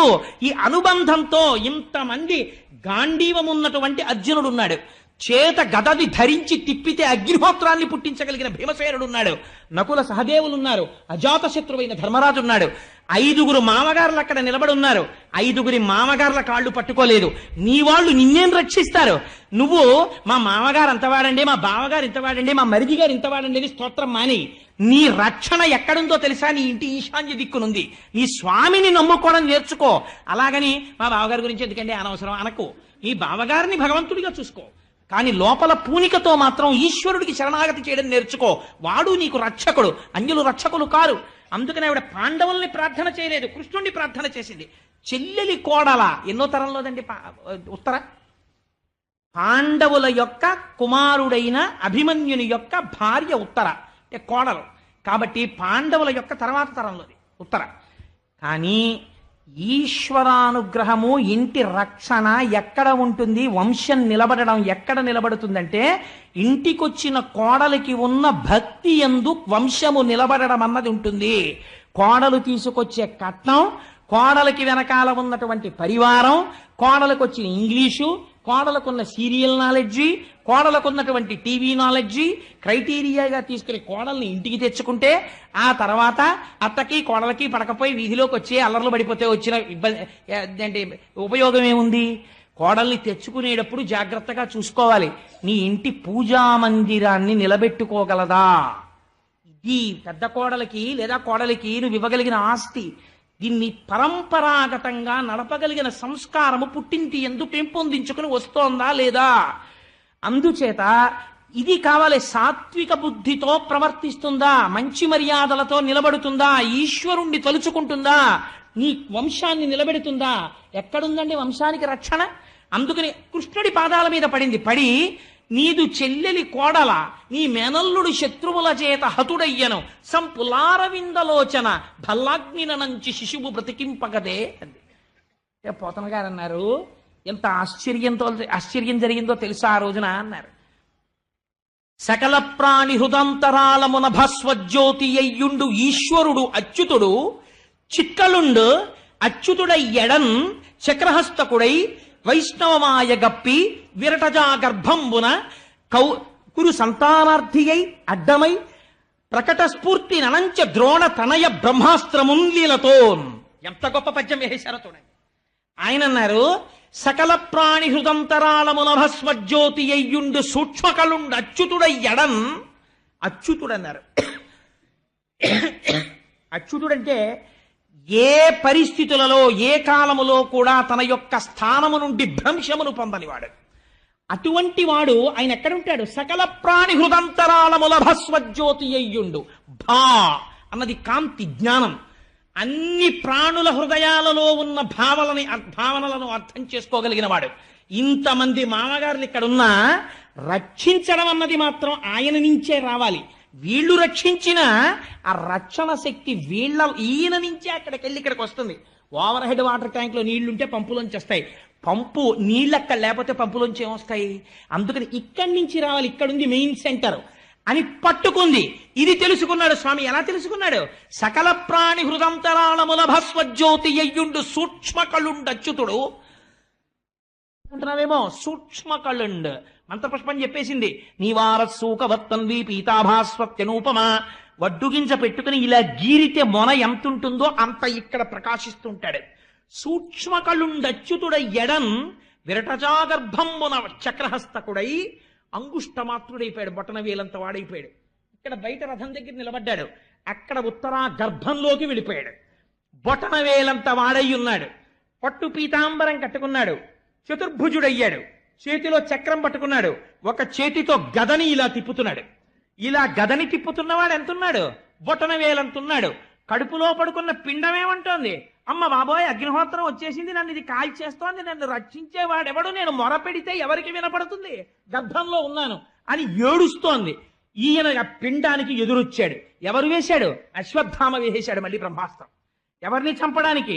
ఇంకా కడుపులో మంట మిగిలిపోయాడు, ఒక్క నలుసు ఉత్తరాగర్భంలో. ఆ పిండము సంహరింపబడాలని వేశాడు. వచ్చేసింది లోపల ఉన్న పిండం మీదకి. ఇప్పుడు ఎక్కడికి వెళ్ళాడు కృష్ణ పరమాత్మ?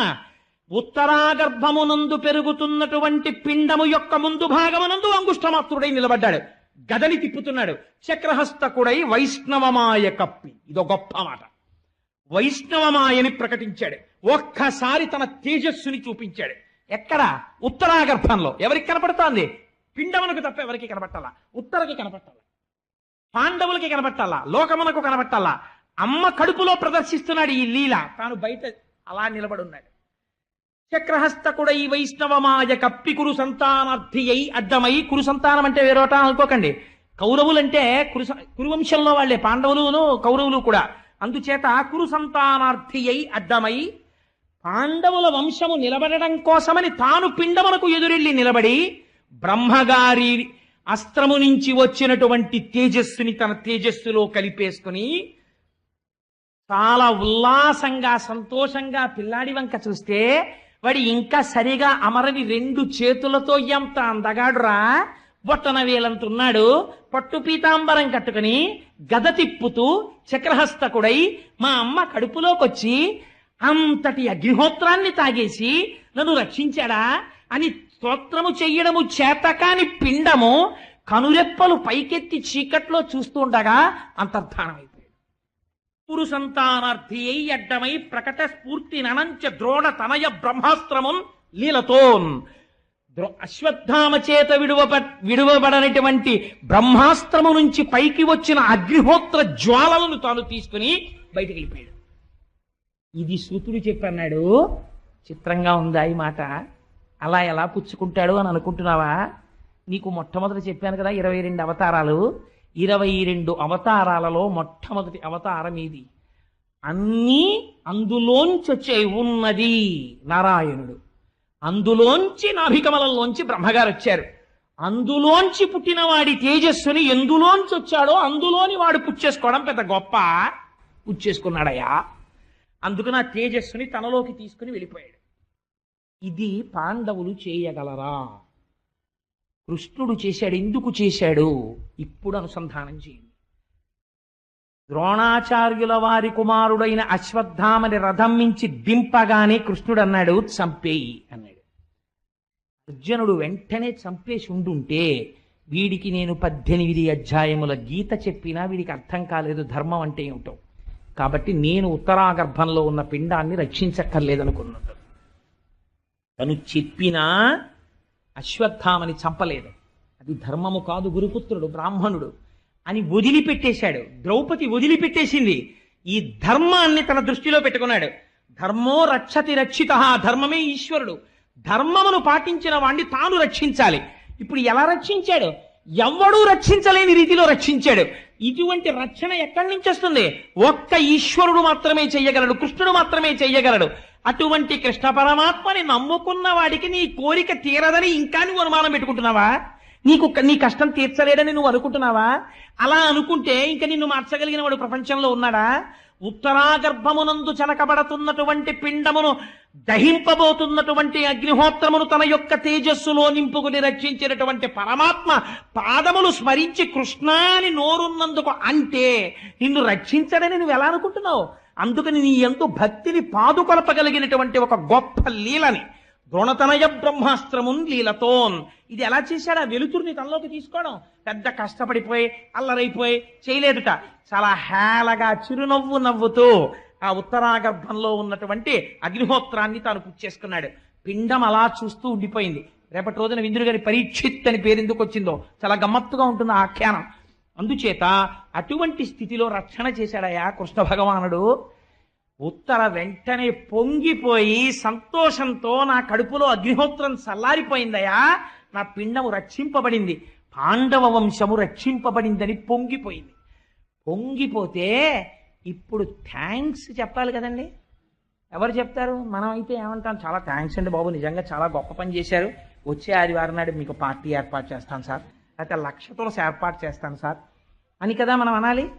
ఇలాంటి మాటలు ఎంత లూజ్ అంటారే ఇంగ్లీష్లో, ఎంత హేయంగా ఉంటాయో.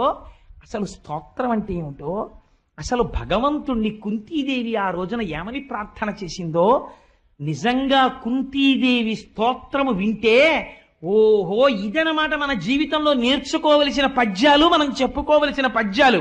ఇది స్తోత్రం అంటే, ఇది కృతజ్ఞత అంటే, ఇది జీవితం అంటే ఎలా బ్రతకాలో చూపిస్తుంది కుంతీదేవి.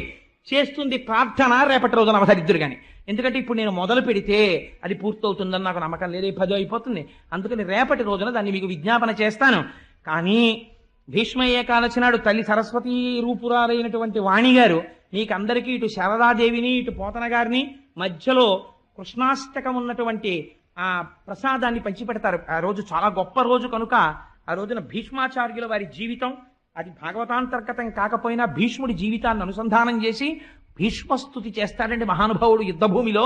ఆ స్తోత్రం చెప్పి ఆ భీష్మ ఏకాదశి నాడు కానుకగా దాన్ని పంచిపెడతాం. ఆ రోజు నుంచి మీకు చేతిలో ఉంటాయి.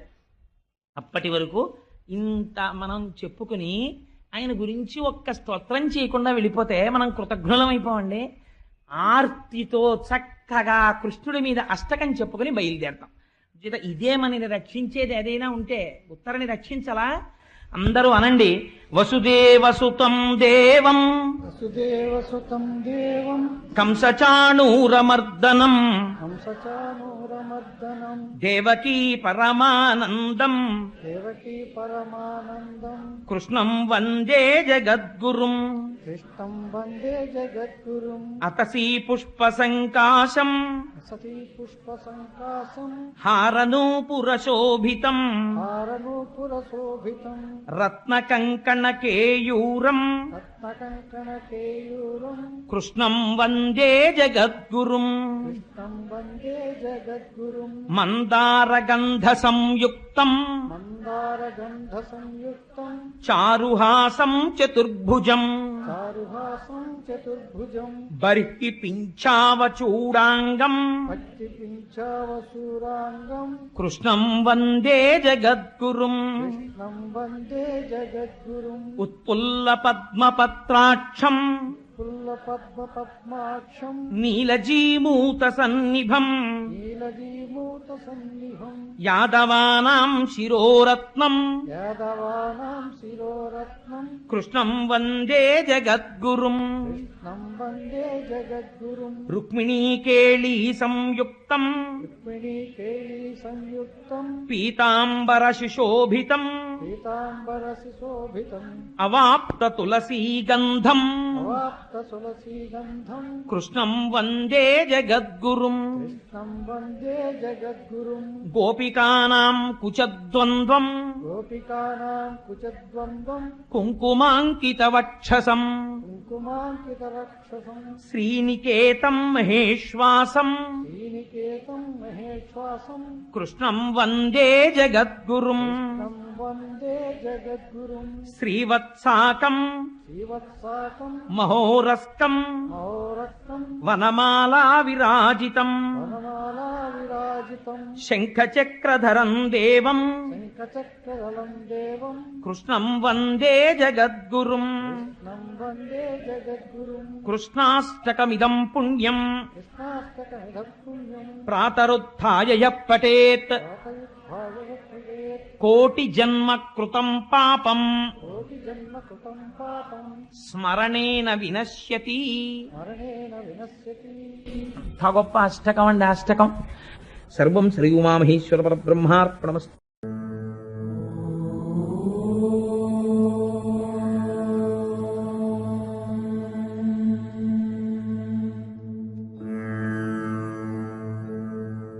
నారాయణం నమస్కృత్య నరం చైవ నరోత్తమం దేవీం సరస్వతీం వ్యాసం తతో జయముదీరయేత్. హరి ఓం. పరమేశ్వర స్వరూపమైన సభకి నమస్కారం.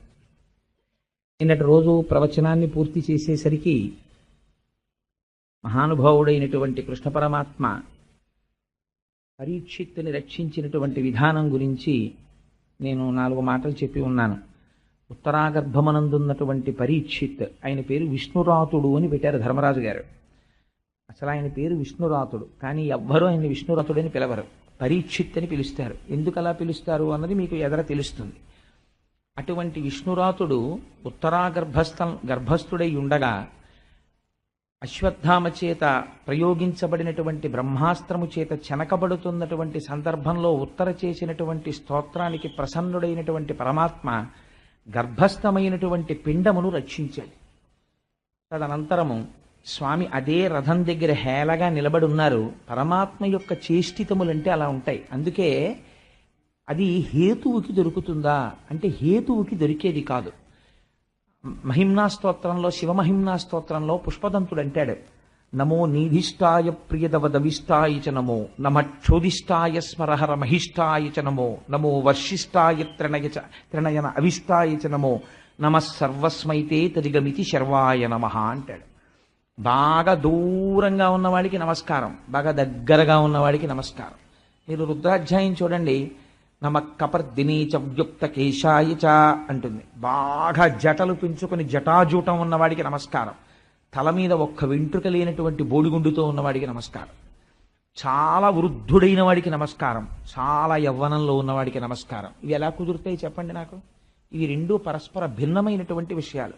వృద్ధుడిగా ఉన్నవాడు యవ్వనంలో ఉండడు, యవ్వనంలో ఉన్నవాడు వృద్ధుడిగా ఉండడు, రెండూ ఏకకాలమనందు ఉండవు. కానీ ఈశ్వరుడు అలా కాలమునకు లొంగేటటువంటి వాడు కాడు. కాబట్టి ఆయనకి భిన్నత్వము, ఈ రెండూ పరస్పర విరుద్ధములన్నవి ఉండవు. ఆయన ఏకకాలమునందు దేనినైనా సాధించగలడు. అందుచేత ఆయన ఇక్కడ రథము దగ్గర నిలబడ్డాడు. ఆ లోపల ఉత్తరాగర్భములో ప్రవేశించి అశ్వత్థామ చేత ప్రయోగింపబడినటువంటి బ్రహ్మాస్త్రాన్ని నివారించగలిగాడు. తదనంతరము కుంతీదేవి స్తోత్రం చేసింది. ఇది ఒక గమ్మత్తైనటువంటి విషయం. ఇంటి పెద్దకి ఉండవలసినటువంటి లక్షణాన్ని మనకి వివరణ చేస్తుంది. పాండవులు కుంతీదేవి యొక్క బిడ్డలు.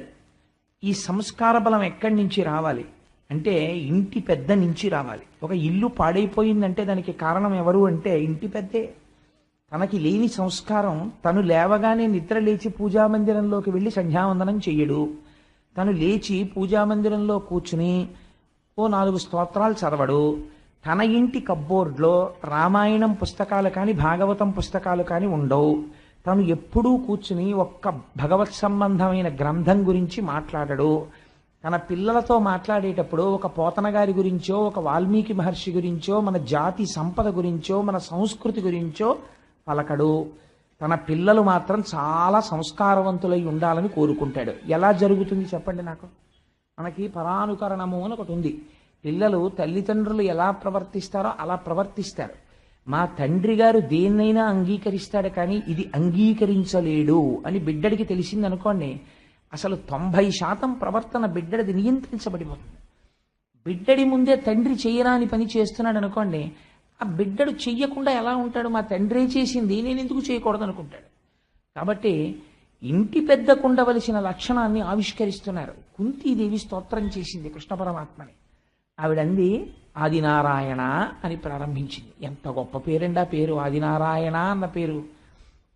ఆది అంటే ప్రారంభమునందు ఉన్నటువంటి నారాయణ, సర్వజీవులకు కూడా ఆయనమైనటువంటి వాడా అంటే ఆధారమైనటువంటి వాడా, సమస్తమునందు నిండి నిబిడీకృతమైనటువంటి వాడా. స్వామి, నీవు అంతటా ఉంటావు, కానీ గమ్మత్తు ఏమిటంటే అంతటా ఉన్నటువంటి నీవు మాంసనేత్రమునకు కనపడవు. మరి ఏది కనపడుతుంది? నామరూపాత్మకమైనటువంటి జగత్ కనపడుతుంది. నామరూపాత్మకమైనటువంటి జగత్ దేని చేత కనపడుతుంది? ఇంద్రియముల చేత కనపడుతుంది. కంటి చేత చూడబడుతోంది, చెవి చేత వినబడుతోంది, స్పర్శేంద్రియము చేత స్పృశింపబడి స్పర్శ జ్ఞానము తెలుసుకుంటోంది. వీటికి ఈ శక్తి తనంత దానుగా అమరినదా? మీరు ఒకసారి ఆలోచించండి. కన్ను ఉన్నవాడు ఉంటాడు ఒక ఆయన, కానీ ఆ కన్ను కనపడదు. చెవి ఉన్నవాడు ఉంటాడు, కానీ వినపడదు. మామూలుగా చూస్తే మీరు ఒక చెవిటి వారిని చూశారనుకోండి, అంటే నేను ఎవరిని విమర్శించడానికి అంటలేదు ఈ మాట, చెవిటి వారికి చెవి ఉండకుండా ఉండదు, వారికి చెవి ఉంటుంది, కానీ చెవికి వినికిడి శక్తి ఉండదు. అంధుడైనటువంటి వాడికి కన్నులు లేకుండా ఉండాలనేం లేవు, కన్నులు ఉంటాయి, కానీ కన్నుకి చూసే శక్తి ఉండదు. కంటికి చూసే శక్తిగా ఉన్నవాడెవరు? పరమాత్మ. చెవికి వినబడే శక్తిగా ఉన్నవాడెవరు? పరమాత్మ. ఇది నువ్వు గుర్తించగలిగితే హృషీకేశుడు అని పిలుస్తారు ఆయన్ని. ఎక్కడున్నాడండి?